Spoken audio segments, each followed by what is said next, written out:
Vadiwa vateereri tinokugamuchirai zvekare kune chimwe chirongwa pano paZim Facebook Secrets and Confessions apo patinokupakurirai maSecrets and Confessions. Nhasi musi wa25 anzi Hoza Black Friday. Isu vamwe tangorara takasvinura tichitarisa kuti koma prizes ezvinhu achadzika here, but so far tiri kungoona sekunge zvakangofanana. Regai tibva tapinda munyaya dzedu dzemuzuva ranhasi. So pane imwe confession yandakamboverenga yavamwe mukoma vaiti ivo vari kunetswa nema-spiritual wives. Then one of our listeners akabva auya kuinbox akati, mukoma, ini ndine remedy. In fact vakati ndinotoda kuti tizotoita chiri chirongwa because hanzi my speciality iri kuma-spiritual wives and spiritual husbands. So far ndida kumboverenga remedy yavakatisira.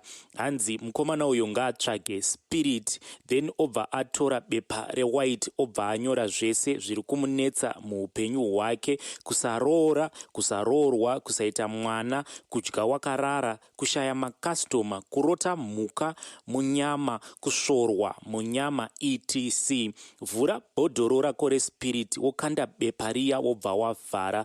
Tora salt yematombo wonamata, uchinamata uchiramba zvawakaitwa. Ira salt yako mubhodhoro muya mawaisa kapepa wobva wavhara. Namata for 3 days uchimuka na12 uchirova prayer wakabata bhodhoro rako usarivhura. After 3 days dira mutoilet uchitaura kuti zvese zvanga zvichindinetsa ngazvibva zvaenda. Hanzi urine bath. Tora weti yako yekuseni unoitira mubhaketi wogeza kumeso netsoka dzako. Geza uchitaura zvauri kuda zvese zvakanaka.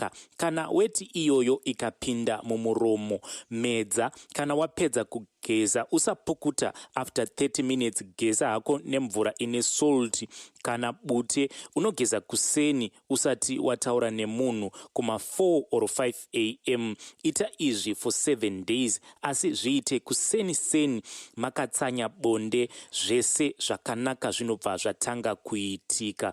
Zvikanzi vari mumabusinesses, hanzi avo vanoita zvekutengesa, makuseni uchibuda usati wabuda mumba mako geza cinnamon and sugar. Hanzi unomwaya cinnamon padoo rebusiness renyu, asi pamunenge mapedza kugeza musakanganwa kunamata.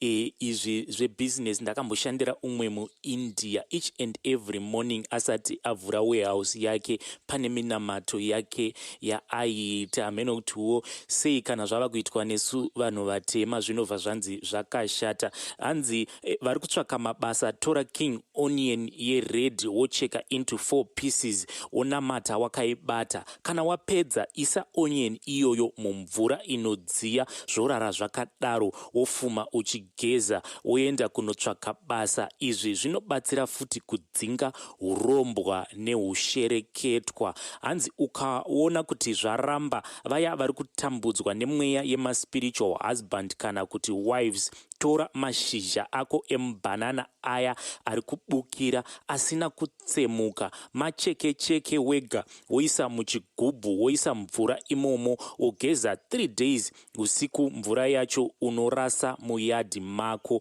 Zvikanzi soul ties remedy. Kana uri mumumvuri wemurume wako akashayika, kana mukadzi akashayika, uye kana wakaita mhiko nemaex zvaakukonzera kuti ugare uchivarota nekusaita relationship isingagari, nyora zita remunhu iyeye pabepa uchibreka mhiko iyoyo unenge wapedza. Hanzi kana wapedza pisa bepa iroro uchingonamata. Wapisa bepa iroro unenge uchingonamata, wotsvaka 2 macandles, wotsvaka chinhu chiri sharp, wonyora zita rako on the candle. Rimwe kenduru wonyora zita raex wako. Kenduru riya wobva wasunga neshinda, wobatanidza makenduru wobva wamarasa. Shinda iya ichitsva ndokubreka kunenge kwaita soul tie. Wapedza wogeza nesalt yemagodo, mhiko inobva yapera. Zvikanzi kune vari kushungurudzwa nevanhu, kungava kumabasa oro pamakagarisana, iwe uchida kuti munhu iyeye asiyane newe, nyora zita rake patishu, then you wipe, then you flush. Unogona kungozviitira marway kana kuti small house yemurume wako. Vabva vati good luck. Hanzi NB unokwanisa kupota uchidzokorora munamato weSG unobatsira kudzinga mweya yakaipa. Regai tibva taenda panyaya yedu inotevera. Hanzi elo mukomanashi, please post for me. Ini nyaya yangu ndeiyi. Ndiri mukomana ane makore 35 years dzekuberekwa. Ndauyawo nenyaya yangu. Ini mukomanashi ndinoda kureurura mabasa erima andinoita asina umwe munhu anoziva nezvawo kusara kwangu ini muridzi wawo. Ini mukoma when I was in school ndichiri form 3 ndakadanana namadam vaindidzidzisa. What happened is the teacher ava vaivawo vakaita vechidiki, so vaindifarira zvisingaiti zvekusvika pakutonditakurira lunch box nekundipa mari yelunch. Taiti after lunch pachikoro vana vese vaienda kumagrounds for masports, ini ndaisara muclass namem ava tichibatsirana kumaka mabooks. At the same time tainge tichisasana yedu. Yakazosvika time yekuti ndakatanga kurara namem vangu. To my surprise ndakawana kuti she was still a virgin and ndini ndakatovavhura. Hapana kupera 3 months ndakanzwa mem vava kuti she was suspecting kuti she was pregnant for me. Pandakanzwa izvi ndakavhunduka. Kubva ipapo I started avoiding her kusvika ndazoudza my parents kuti ndinokumbirawo kuchinjwa chikoro. They asked me kuti why wava kuda kuchinja chikoro, iwewe wanga wava form 3, but ndakangova juta.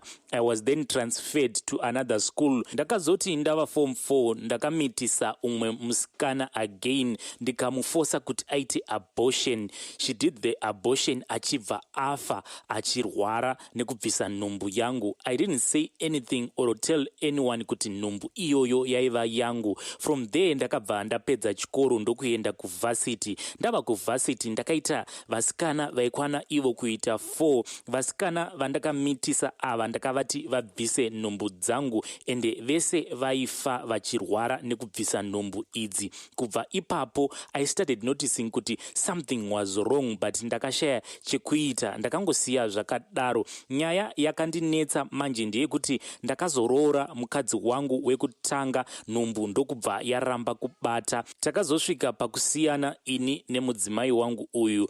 Ndakati ndasiyana naye, she got married kune umwe murume akabva atoita vana vake vaviri, asi ini nanhasi handisati ndava nemwana, but ndatova mumarriage number 3. Ndakazosvika pakufunga kuti regai ndimbofambira nyaya yangu iyi. Kwandakafamba kuya munhu wacho akanditi enda unouya nevabereki vake. Ndakanotora mama nababa ndokuenda navo. Akabva asvika ndokutaura kuvabereki vangu akati mwana wenyu ndaona ari kunetseka nembereko, asi iye ndiye honzeri. Ndipo paakanditi nhai baba, ndiri kuona muine vakadzi 5 nevana 5, but pavanhu vese ava vapenyu vaviri. Ini ndakatadza kuziva kuti ko zvairevei. Ndipo paakatsanangura kuti baba, imi mune vakadzi 4 vamakaurayisa vachirwara kubvisa nhumbu dzenyu, wechi5 makamudhampa paakakuudzai kuti ane pamuviri. Ini ndakati hongu. Ndakaona baba vangu vachibata gotsi ndokutanga kuchema. Ndipo pavakadudza kuti dzinza redu rakagadzirwa, hatina vana vanobviswa dziri nhumbu. Angoda kubvisa nhumbu anofa nayo. Mukomanashi ndakapererwa nekuti zvandakazoudzwa kuti ndiite kuti ndizokwanisa kubata mwana mumaoko angu, veduwe zvakaoma. Muprofita uyu akabva ati kuti ndizoitawo vana ndinofanira kuteera mhuri dzevasikana vese ava ndichitsanangura zvakaitika. Then after that ndobvisa roora kune umwe neumwe paufo hwavo vakafa kudaro, ndiko kuti ndikwanise kusunungurwa. Pasina izvozvo ndichafa ndisina kuitazve umwe mwana. Ndakamboedza kuzvishingisa kuti ndorega hangu zvekuroora vafi ava, ndotsvaka madhamu vaya vandakamitisa ndiri form 3, but ndaedza kuvatsvaka ndavashaya. Vasikana vese ava vakafa, hapana kana 1 wandinoziva kwaaibva. Mukomanashi zvakandiomera. Ndinotoshaya kuti chero ndikada kukumbira help kumhuri yeZim muzimbabwe ndinokumbira help yekuti kudii ndichange ndiri mucomment section ndichinzwawo pfungwa nemiono yevamwe. Notify me please when you have posted. Ndiyo nyaya iya yatambotanga nayo yema-soul ties nema-spiritual wives, but Heidi, what you did was very wrong nekuti on a daily basis ndinoreceiva mamessages akawandisa vanhu vachitsvakawo mbereko, but iwewe wakatoita zvekutotambisa zvipo zvamwari. Dzimwe kuda iyi ndiyo shamu yaMwari. Then panhau yamem avo vawakamitisa when you were still form 3, it was also another form of abuse, but kana uchida kuvalocata it would be very easy. Dzokera kuchikoro chawakadzidza, handiti zita ravo unovaziva, then try to find out kuti vachibva pachikoro ichocho vakazonodzidzisa kupi nekupi, you can easily find her. Regai tibva taenda panyaya yedu inotevera. Hanzi elo mukomanashe, please hide my ID. Inini I am a single mom, I am aged 21. So nyaya yangu yakamira yakadai. I got married when I was 18 years and nahabi it did not work out. Saka it's been almost 2 years tarambana. Saka ndaka move on. Pekutanga I was dating a guy this year muna July, but he only wanted to take advantage of me since iye asina mwana. So ndakabva ndamuramba, but ndiri mu relationship. Then September I met a single dad and I was happy kuti ndawanawo ari pa same page neni. So chiri kundinetsa ndechekuti murume uyu akaomera iyeye. Ndinomuda hangu asi ndashaya kuti ndodii kana data chairo rinomunetsa kuti atenge, asi kana mwana wake zvikanzi kune trip kana asina mari anotokwereta. Zvino I am worried kuti anozokwanisa here kundichengeta ini nemwana wangu. Akati ari kuda kuroora asi ndiri kutotya kuroorwa naye ndisati ndava kuenda kubasa nekuda kwekuomera kwake. He has a good job, he drives a nice car. Please help me, advise me, also notify me kana maposta. Mwanasikana, chenjera kutoluza marriage ipapapa nekuti zvimwe kuda murume uyu ari kukutesta brain dzako. Maybe he thinks kuti you are a gold digger. Ko iro data racho rinomboita mari. Sure, ungaluza marriage because of data. Zvitengereka data. Try to be independent. Show him kuti you are not dependent on him, kuitira kuti mangwana kana mava mu marriage hazokujairiri. Nekuti if you show him kuti you are dependent on him, mangwana ndimi vanhukadzi vaya vekuzoti dedi mumba hamuna chakati. Zvekare mwanasikana uyu abva atumira imwe message whilst I was still reading nyaya yake iyi. Hanzi another one goes like this.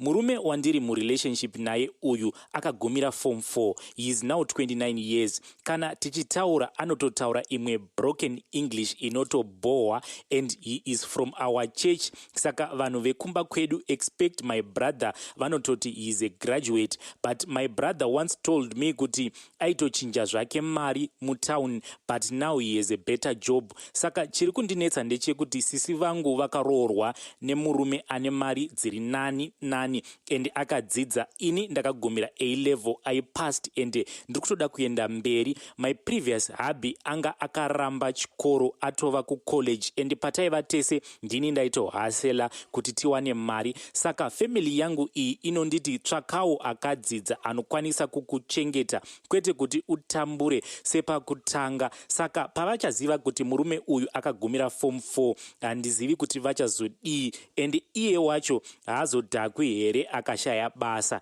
Ini next year ndakutotanga kuenda kuchikoro ndichitodzidza kumudarika. Apa anomboti kana ndikadzidza kumudarika unozonditonga tava mumba. Ndosaka ari kuda kutoroora zvanext year chaiyo, asi ini handisi kuda. Please help me neadvice. Vedare ndikaramba ndichingopa maopinions angu ndipo paya pamunozoti Nashi wanyanyisa kujaja vana vevanhu. Saka iyi ndaisiyira kwamuri vedare. Mwanasikana uyu oita sei? Oroorwa here nedofo rake iri? Kunyange Yesu pano hatina kuenderera mberi chaizvo chaizvo nechikoro. Zvimwe kudawo mukufamba tinotonzi hawo matofo awo. Regai tibva taenda panyaya yedu inotevera. Hanzi mukomanashi, nyaya yangu yakatanga kubva paudiki hwangu. Ndikangoti ndipo pakatangira munyama wangu kusvikira muzuva ranhasi. Ndakati ndiine 9 years kudaro pane umwe mukomana aiva ne18 years akazozama kundibata chibharo, asi ndakazobatsirwa nevamwe mai vakandinzwa ndichichema. Mukomana uyu akabva atiza, asi aingoti kana akasangana neni obva ati kana ukangoudza munhu ndinokuuraya. Saka ndakazoti ndava form 2 ndaiva neumwe mukomana wangu wandaidanana naye, asi mukudanana kwedu akazondiwana zvandisina kukwanisa kunzwisisa. Iyewo akatodudza kuti zveshuwa mushonga wababa vaya unoshanda, nekuti ndaisafunga kuti uchazova mukadzi wangu. Takagara paya ini ndiri mwenga, asi ndaiti kana ndichienda kunoteka mvura pane vamwe baba vemuraini vainditeverera. Ndaiti kana ndikamira baba ava vaimira, kana ndikafamba ivowo vaibva vafamba. Baba ava vakazotanga kuuya pamba usiku vachida kundivhurira, asi baba ava vakazobatwa nerimwe zuva mushure mekunge vasaikidzirwa imbwa vakadonha pasi,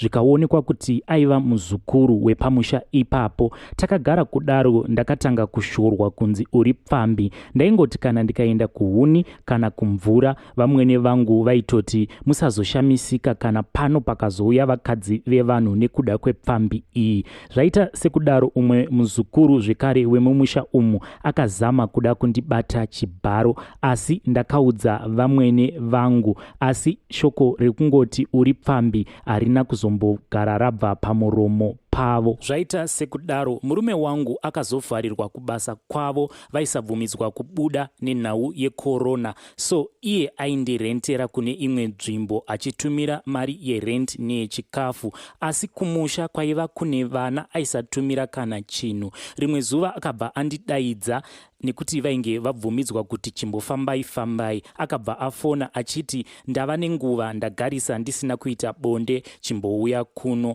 Ndakaenda cause yaiva first time yangu kuenda ikoko, tainge tatowirirana. The second time he called me again, but zvakazoitika ndakamuti baba vemwana, ini ndakanganwa kunwa mapiritsi angu efamily planning, zvikanzi no chingouya. Ini ndikabva ndaenda. Ndasvika kudaro ndakaona kuti munhu ainge akatsamwa, asi handizivi kuti why ainge akatsamwa. Saka vadaro akasvika achindipa mari inoita iyo 600 rands, but iye kubasa kwake vanopiwa mari inoita 4000. Akabva anditi chienda kumba. Then I asked him kuti ko why, ko zvandafambira zvebonde? Then he said handiti hauna kunwa mapiritsi ako efamily planning here. Then I told him kuti hazviiti, ngatingoitai, ndichazosvika kumba ndobva ndanwa mapiritsi. Iye akabva ati ini handidi, zvatokwana. Ndakabva ndamuti hazvinetse, ngatishandisei protection. Iye akabva apindura mhinduro yekuti iwe hausi hure rangu, mahure ndiwo anoshandisirwa protection. Akabva aramba akatotsika madziro. Ini ndikabva ndatsamwa. Then ndakabva ndatora mari iya ndikabva ndanotenga majuzi evana nemari iyoyo yakabva yapera yose. Then I told him kuti mari yainge yapera yose chindipaiwo imwe yekuti ndikwire ndidzokere kumba. Iye akabva aramba, zvikanzi iwewe waishandisirei mari iyoyo? So pakanga pane vamwe bamunini pasaidi vakabva vati gulezi chioi mari yedrinki.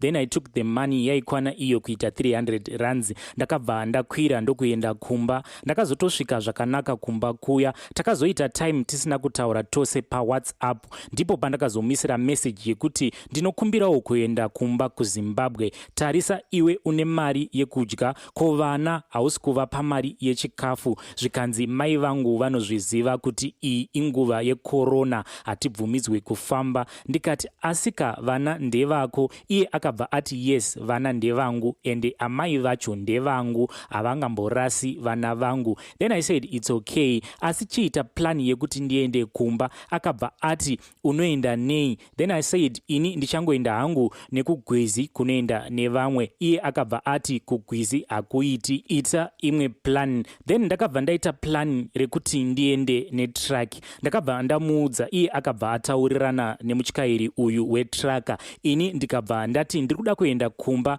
ndiri kuda kuzoita iri surprise, don't tell anyone. Asi murume wangu munhu ane makuhwa zvekuti ndinototya kumuudza masecrets amwe. Kana tikanyeya munhu naye anoburitsa zvese. Saka akabva audza muzukuru wake. Ini ndakamubvunza kuti ko wai maudza vanhu zvikanzi unobva wandiita chimwana chidiki nhai?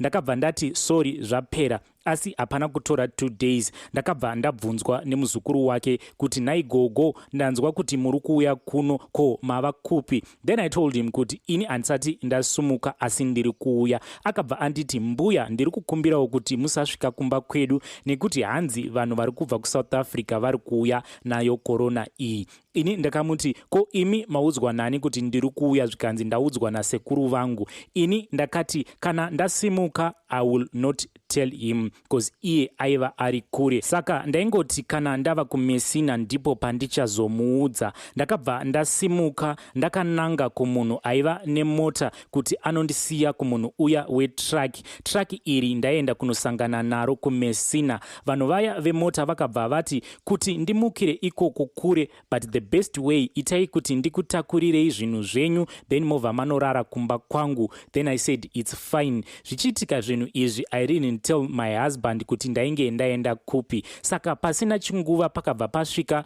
mumwe munhu ainge ari hama aida pekurara kumba kwangu. Then aona kuti pamba hapana vanhu, akabva afonera murume wangu zvikanzi pamba pako hapana kana munhu. Murume wangu then called me achiti ko uri kupi? Then ini handina kana kumuvanzira. Then I told him kwandainge ndiri. Akabva ati why didn't you tell me? Ini ndakabva ndati foni yangu yaive yakadzima ende yainge isina kana data kana airtime kuti ndikuudzei, ende imimi hamunawo kana kumbondifonera. Zvikanzi it's okay, but zvakarakidza kuti zvinhu izvi zvainge zvisina kumubata zvakanaka. Iye akabva ati varume vematraki mahure. Ini ndakafungira kuti zvimwe kuda wava kutodanana nemurume uyu wetraki. Zvikanzi ini ndichibva kuZim ndakasangana nemurume wetraki akanamirana nemumwe mukadzi, ende ndinotya kuti unozodanana nemunhu wetraki iyeye. Then takabva tatanga kunetsana achisenda maaudio achiti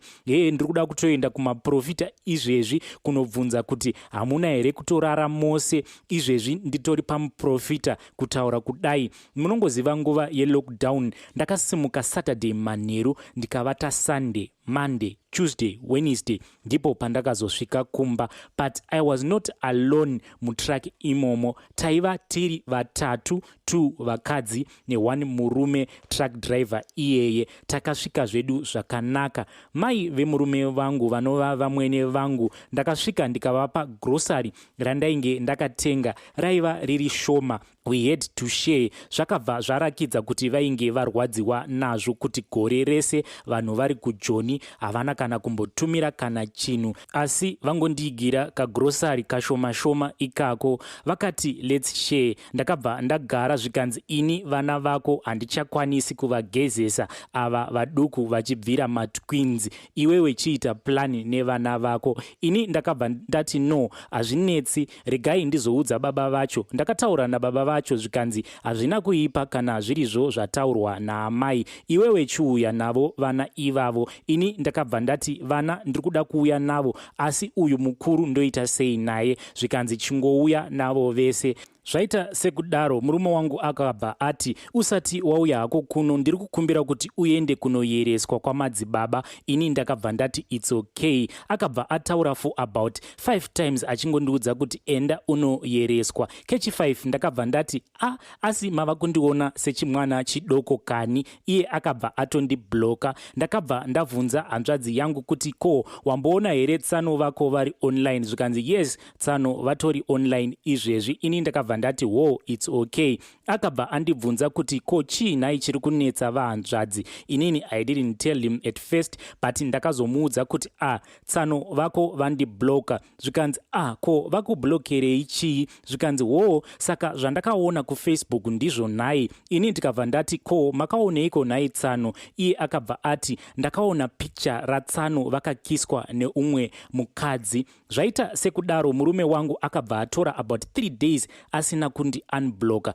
then akazondi unblocka ndokunditumira mari yekuuya nevana. Ndakati ndaenda kwaainge ari takatanga kugara tichinetsana. Saka mukunetsana uku akabva andituka shoko rakandibaya panyamanete rekuti uri pfambi. Akati iye zvakare wakavatana nemunhu wetraki. Akapama iye achiti pandakasangana newe pabonde zvakatokwana nekuti handisangani nepfambi pabonde. Iniwo ndakangoti ehoi, takazogara hedu asi tainge tangova vanhu vaingogara vachinetsana misi yose. Zvakangodaro murume uyu aingoramba achida bonde kwandiri, asi ini ndainge ndatokuvara nemashoko ake ekuti ndiri pfambi, zvekuti pose paaikumbira bonde kwandiri ndainzwa hasha kana ndarangarira mashoko ake ekuti ndiri pfambi. Chimwezve chanyanya kundishungurudza ndechekuti murume wangu uyu aiti kunyangwe vana vachiri vakamuka aitodhimanda bonde. Izvi zvaindirwadza nekuti at that time mwana wangu mukuru aiva ne9 years, asi iye murume wangu airakidza kuti aisava nehanya nazvo. Takagara asi mashoko ekuti pfambi haana kumbobvira abva pamuromo pake. Iniwo nekuda kwepain ndakamuti wana umwe mukadzi, asi imba yangu ndaiida. Izvi zvakakonzeresa kuti murume wangu atange kundishoropodza kuvabereki vake, naivowo vabereki vake vakabva vatsinhidzira kuti takakuudza asi iwe wakaita nharo paya pataiti mudzimai wako ipfambi. Izvi zvinova zvakandirwadza kuti kunze kwekuti vabereki vake vatiyananise, ivo vakabva vadira petrol muchoto. Zvaita sekudaro takagara. Zvino nerimwe zuva murume wangu akazoda bonde zvaiva zviri very serious. Iniwo ndakamuudza kuti paya pamakanditi ndiri chifeve makandikuvadza mafeelings angu, zvekuti zvaizvezvi kunyangwe mukandibata sei ndinongoita sekunge ndabatwa nehanzvadzi yangu, hapana kana chandinombonzwa pamuri. Ndakabva ndamuti kuti ndikupei bonde ini handikwanisi. Takabva tatanga kutukana. Saka mukunetsana kwedu uku akabva atora banga achida kundibaya naro. Iniwo ndakabva ndatiza nepahwindo, iye akabva atanga kundidzingirira. Saka iniwo mukutya ndakabva ndanhonga puranga kuti ndiitewo self defense, asi ndakadonha ndokubva ndakuvadzwa newaya. Pandakasimuka ndakatanga kufamba ndichibuda gedhi. Iye akanditi uri kuenda kupi zipfambi remunhu? Akabva amhanya akanonhonga chitina ndokunditema akandinanga musoro wangu. Ndinoda kutenda Mwari kuti ndakakwanisa kuzvivhara kumeso. Chitina ichi chikabva charovera pamaoko angu. Zvaita sekudaro akatanga kundirova zvibhakera kumeso achiti ndinoda kuti kana woita zvekufeva ushaye anozokunyenga, nekuti chiso chako ichocho ndicho chinokufurira kuita umburu. So ndakazotizirawo pane umwe musha kuri kugwisana nekusevha upenyu hwangu, asi vanhu vepo vakabva vapiwa mari nemurume wangu kuti vasadana mapurisa. Takagara, murume uyu akazobuda ndokutisiya mumba musina kana chekubata. Iniwo ndakazoenda kumasocial worker kuti ndikwanise kuwana maintenance kuti ndibatsirikane panhau yevana. Tiri pakudaro akabva atanga kunyepa kuti ini ndaiva ndatova nechikomba. Akatoudza hama dzake kuti inini ndainge ndava kutogara neumwe murume, asi zvaiva zvekunyepa. Zvaita sekudaro murume uyu akabva atora penti rangu nesketi yangu akati uchaenda kumwedzi kasingagumi. Akati zvekare kunyangwe ukazowanikwa haufi wakaita mwana zvekare. Hama dzangu ndakazama kuvaudza, asi hakuna kana akakwanisa kuita hanya nenyaya yangu. Kuti ndikwanise kuziva kuti sei hama dzangu dzichiignore situation yangu, iniwo handitozivi. Saka kumaintenance ndakangonzi ndichapiwa 1200 rands pamwedzi pavana vatatu, asi ndakangoti hazvinei. Zvaita sekudaro murume wangu uyu akazoroora umwe mukadzi akanomuisa kuvabereki vake, asi sevanhu vane vana takazongotanga kutaurirana. Iye akati ngatiregererane. Akati December ndinoda kuti tiende tose kumusha, asi iye akazongosimuka ari ega ndokuenda kumusha kwavo. Saka iniwo nekutya nekuziva kuti mumusha umu makamira sei, uyezve semunhu ainge akabirwa zvipfeko zvake zvemukati, ndakabva ndamutevera. kunditevera misodzi iri pamatama. Ndakati ndasvika ikoko akabva ada kundirova achiti, siyai ndirove imbwa iyi, chifeve chemunhu. Ndakamuti aiwa, kana usingandidi ndinokumbirawo kuti undipereke kuvabereki vangu. Iye akabva anditi handipereki chifeve. Ini zvadaro pakabva pagarwa dare remusha. Ndikabva ndabvunzwa kuti ko murume wako unomuda here? Ini ndikati hongu, asi iye akatsika-tsika akangoti shiri ine muririro wayo haichinji. Saka vedare ndinokumbirawo kubvunza kuti munhu uyu anganzi achiri kundida here kana kuti kwete, nekuti zvaizvezvi akandiudza kuti ndinokumbirawo kuti tisangane, asi ndinoda kuti tisangane panzvimbo pekuti ini newe ndisu tinenge tichingopaziva. Usazoudza hama dzako kana wouya kuzondiona. Iniwo handizoudziwo hama dzangu, ndinongoda kuti tisangane pachedu. Vedare ndinokumbirawo advice. Ndiyo yanga iri nyaya yaHaidhi ari kusangana nemaissues edomestic violence. Ndinokumbirawo kuti ngatimubatsirei mucomment section. Veduwe, nyaya dzerudo idzi dzinonetsa, dzinotoda kuti imi secommunity mutobatsira munhu kana ari mukati merelationship iri toxic. Ndosaka ndaverenga nyaya iyi. Inokwanisa yaita sekunge yarebesa, asi ndaitira kuti mukwanise kunzwisisa kuti mwanasikana uyu ari kusangana nematambudziko akaita sei. Vadiwa vateereri, ndiwo masecrets nemaconfessions atanga tiinawo muzuva ranhasi. Until we meet again, tongoti happy secrets and confessions.